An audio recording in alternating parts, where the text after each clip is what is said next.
Hello guys, welcome back to mister 3G vlogs. మరొక వీడియోలో మీ అందరికీ స్వాగతం సుస్వాగతం. నా పేరు త్రినాథ్. నేను ఇండియన్ రైల్వేలో టెక్నీషియన్ గా వర్క్ చేస్తూ ఉన్నాను. Guys, RRB assistant loco pilot CBT2 answer కి అయితే వచ్చేసింది. అందరు కూడా రిజల్ట్ చెక్ చేసుకున్నారు. బట్ ప్రతి ఒక్కరి మనసులో ఒకటే డౌట్ అన్నమాట. చాలా భయంగా ఉంటూ ఉన్నారు.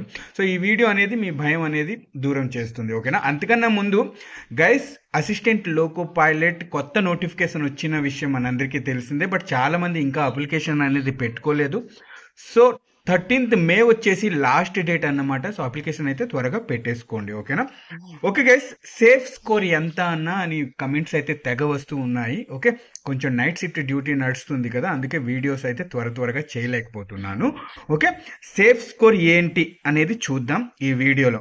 మీ అందరికీ తెలిసిందే, ఒక పోస్ట్ వెనకాల 8 మందిని సెలెక్ట్ చేస్తారు. దేనికోసం? Next stage CBAT, computer based aptitude test, short cut లో సైకో టెస్ట్ అంటారు కదా.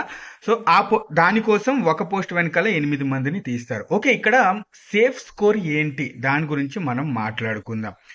గైస్ చూడండి, కట్ ఆఫ్ విషయానికి వస్తే గనక, ఒకవేళ చాలా మంది పార్ట్ బిలో డిస్క్వాలిఫై అయిపోయారు అనుకుందాం, ఓకేనా?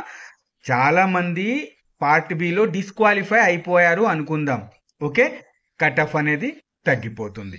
లేదు, పార్ట్ బిలో చాలా మంది క్వాలిఫై అయిపోయారు అనుకుందాం. సో సింపుల్, కట్ ఆఫ్ అనేది పెరిగిపోతుంది. ఇది మీరు గుర్తుపెట్టుకోవాలి. ఓకే, మరి పార్ట్ బిలో క్వాలిఫైయింగ్ మార్క్స్ ఏంటి అంటే 75 మార్కులకి ఎగ్జామ్ జరిగింది, మనందరికీ తెలిసింది. ఇందులో ఏంటంటే మినిమం 26.5 మార్క్స్ అనేవి క్వాలిఫైయింగ్ మార్క్స్ అన్నమాట. అవి కనీసం తెచ్చుకోవాలి. అంతకన్నా పాయింట్ ఒక్కటి మైనస్లో వచ్చినా కానీ, 26.4 వచ్చినా సరే ఇక్కడ డిస్క్వాలిఫై అయిపోతారు. ఇది మీరు గుర్తుపెట్టుకోవాలి, ఓకేనా? సో ఇదన్నమాట. అలాగే ఇప్పుడు సేఫ్ స్కోర్ చూద్దాం. సేఫ్ స్కోర్ UR వాళ్ళకి 65 మార్కులు, ఓకేనా? పార్ట్ ఏ 100 మార్కులకి జరిగిందన్న విషయం మనందరికీ తెలిసిందే. సో UR వాళ్ళు 65లో ఉన్న వాళ్ళు సేఫ్ స్కోర్, ఓకేనా? అంటే 55 UR వచ్చిన వాళ్ళు కూడా సెలెక్ట్ అవుతారు. బట్ ఇక్కడ నేను సేఫ్ స్కోర్ చెబుతూ ఉన్నాను అన్నమాట. Safe score 65. ఓకే, 55 వచ్చిన వాళ్ళు ఎలా, UR వాళ్ళు ఎలా సెలెక్ట్ అవుతారన్నా అంటే కొంచెం వెయిట్ చేయండి, ముందునే చెప్తాను నేను, ఓకేనా? అలాగే EWS సేఫ్ స్కోర్ వచ్చేసి 63, అలాగే OBC సేఫ్ స్కోర్ వచ్చేసి 60, SC/ST సేఫ్ స్కోర్ వచ్చేసి 55. ఎవరికి సేఫ్ స్కోర్ ఇది? మీకు ఒకవేళ పార్ట్ బిలో ఇంతకన్నా ఎక్కువ మార్కులు వస్తున్నట్లయితే గనక ఇది మీకు సేఫ్ స్కోర్, ఓకేనా? ఇంతకన్నా తక్కువ మార్కులు, 26.4 వచ్చాయి అనుకుందాం. మీకు ఇన్ని మార్కులు వచ్చినా ఏం యూజ్ ఉండదు, మీరు సెలెక్ట్ అవ్వరు, ఓకేనా? ఇదన్నమాట. ఇప్పుడు ఫర్ CBATకి ఎలా సెలెక్ట్ చేస్తారు చూడండి. ఉదాహరణకి పార్ట్ ఏలో ఒక 65 మార్కులు వచ్చాయి అనుకుందాం, ఓకేనా? పార్ట్ బిలో 25 మార్కులు వచ్చాయి. సో వీళ్ళు CBATకి సెలెక్ట్ అవ్వలేరు, ఓకేనా? గుడ్. ఇంకా పార్ట్ ఏలో ఒకవేళ 55 మార్కులు వచ్చాయి అనుకుందాం, ఓకే? పార్ట్ బిలో 27 మార్కులు వచ్చాయి. సో వీళ్ళు CBATకి సెలెక్ట్ అయ్యే అవకాశం ఇక్కడ ఉంది, ఓకేనా? ఇప్పుడు అర్థమైంది కదా, UR వాళ్ళు 55 మార్కులకి ఎలా సెలెక్ట్ అవుతారు. ఇప్పుడు మీకు అర్థమైంది కదా, ఇదన్నమాట. అలాగే ఉదాహరణకి పార్ట్ ఏలో మీకు 80 మార్కులు వచ్చాయి అనుకుందాం.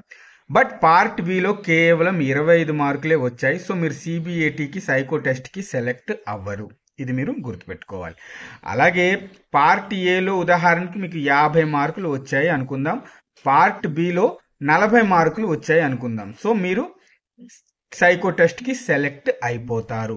ఓకే, ఇక్కడ వరకు క్లియర్.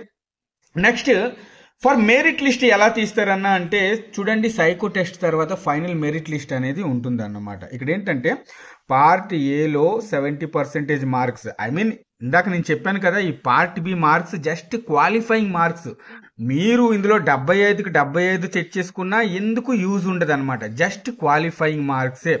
మీ కన్సిడర్ మార్క్స్ ఏవి? పార్ట్ ఏ మార్క్స్ నే మీకు కన్సిడర్ చేస్తారు. ఈ పార్ట్ ఏలో 70% మార్క్స్ అనేవి మీకు కన్సిడర్ చేస్తారు సైకో టెస్ట్ లో. అలాగే CBAT వచ్చేసి 30% మార్క్స్ అనేవి మీవి మెరిట్ లిస్ట్ కోసం తీసుకుంటారనమాట. ఫైనల్ మెరిట్ లిస్ట్ అవుతుంది మెడికల్ టెస్ట్ కోసం. ఓకే, ఇది. ఇప్పుడు బార్డర్ లో ఉన్న వాళ్ళ సంగతి ఏంటి అన్న నాకు కమెంట్స్ వస్తూ ఉన్నాయి. అన్న నాకు పార్ట్ బిలో 26.2 వచ్చాయన్న, 26 వచ్చాయన్న, 25 వచ్చాయన్న అని. అంటూ కమెంట్ చేస్తున్నారు. మరి వీళ్ళ పరిస్థితి ఏంటి చూడండి. కనీసం క్వాలిఫైయింగ్ మార్క్స్ అనేవి ఇన్ని రావాలి. ఒకవేళ మీ షిఫ్ట్లో క్వశ్చన్ ఇగ్నోర్ చేసి ఉంటే, బోర్డు ద్వారా ఏమైనా రాంగ్ క్వశ్చన్ ఏమైనా ఇగ్నోర్ చేసి ఉంటే కనుక అప్పుడు మీకు మార్క్స్ ఒకవేళ కలిసే అవకాశం ఉంటే కనుక మీరు సెలెక్ట్ అవుతారు. ఓకేనా. మీకు పార్ట్ ఏలో మంచి మార్కులు వచ్చాయి, బట్ పార్ట్ బిలో మంచి మార్కులు రాలేదు అనుకుందాం. ఓకేనా. సో అప్పుడు మీరు సెలెక్ట్ అవ్వరు. లేదా ఒక బార్డర్లో ఉన్నారు అనుకుందాం. బార్డర్లో ఉంటే కనుక అక్కడ క్వశ్చన్స్ ఏమైనా మీ షిఫ్ట్లో ఏమైనా ఇగ్నోర్ అయి ఉంటే కనుక అక్కడ మీకు మార్క్స్ కలిసే అవకాశాలు ఉంటాయన్నమాట. సో ఇది గైస్.